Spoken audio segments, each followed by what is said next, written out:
বলেছেন যে এটা রানের উপরে না, রানের এক একটা এলাকার নাম আছে, সেটা হচ্ছে অ্যাপ্রন এলাকা, যেখানে মনে করেন আপনার কার্গো টার্মে ভবনটা আছে, তার সামনে যে জায়গাটা সেখানে মালামাল স্তূপ হয়ে আছে, সেটা সম্বন্ধে আপনি বলেছেন। ওটার জন্য ফায়ার ফাইটিং যে গাড়িগুলো সে যেতে পারে না, এইটা একটা প্রশ্ন। আরেকটা প্রশ্ন বলেছেন থার্ড টার্মিনাল সংক্রান্ত যে ইম্পোর্ট কার্গো টার্মিনাল অত্যাধুনিক যেটা হয়েছে সেটা আমরা বুঝিয়ে নিইনি, এবং যারা পাওনাদার প্রতিষ্ঠান আছে তারা বলে তাদের পাওনা আমরা বুঝিয়ে দিইনি, এটা আপনার প্রশ্ন, তাই তো? আচ্ছা, প্রথম প্রশ্ন বলি, আপনি যথার্থ বলেছেন। আমাদের ইম্পোর্ট কার্গো টার্মিনেশনের যে স্পেসটা আছে সেটাকে বলে অ্যাপ্রন। অ্যাপ্রনের ভিতরে মালগুলো জমে থাকে। আমি আবার বলছি, তদন্তের স্বার্থে আমরা কোনো পক্ষকে এখন দোষ অথবা ওই লাইনে যাব না, কিছু অভিজ্ঞতা আলোকে যেটা সেটা আপনাকে বলবো। তদন্তাধীন জিনিসপত্র তদন্তের মাধ্যমে বেরিয়ে আসবে, সুতরাং আমি তদন্তকে হ্যাম্পার করে কিন্তু আমরা মন্তব্য করতে আমি চাচ্ছি না।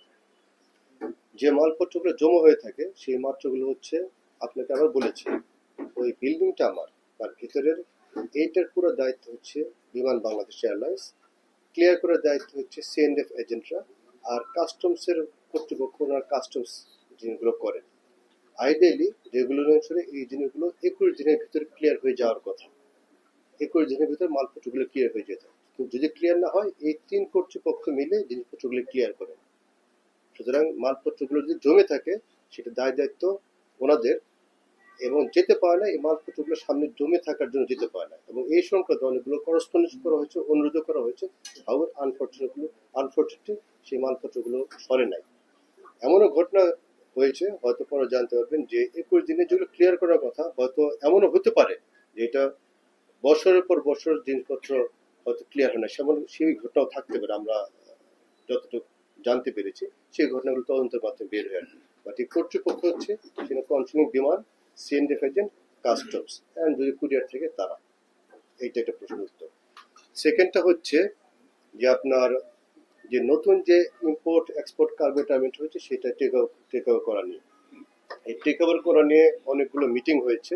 টেক ওভার করার জন্য টাকা পয়সার সংক্রান্ত আমরা একটু বিষয় এখনো ফয়সলা হয়নি।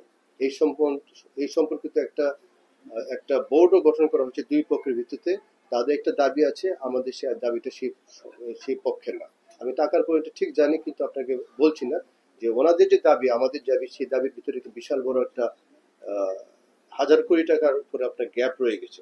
সেই গ্যাপটা পূরণ করার জন্য আমরা একটা তৃতীয় পক্ষের মধ্যে গ্যাপটা পূরণ করার চেষ্টা করছি, যেহেতু সরকারি প্রতিষ্ঠান, সরকারি টাকা, সেটা একটু দুই প্রতিষ্ঠানের মাধ্যমে, দ্যাট ইজ আমাদের প্লাস ঠিকাদার প্রতিষ্ঠানের মধ্যে এখনো সেই ডিসপিউট বোর্ড বলবো, অথবা একটু আপনার একটু এটার পর্যায়টা চালু আছে যে কিভাবে জিনিসটা কমানো যায়। কারণ আমি একটা দাবি করছি, উনি একটা দাবি করছেন, সেই দাবির ভিতরে 1,000 কোটি টাকার গ্যাপ আছে।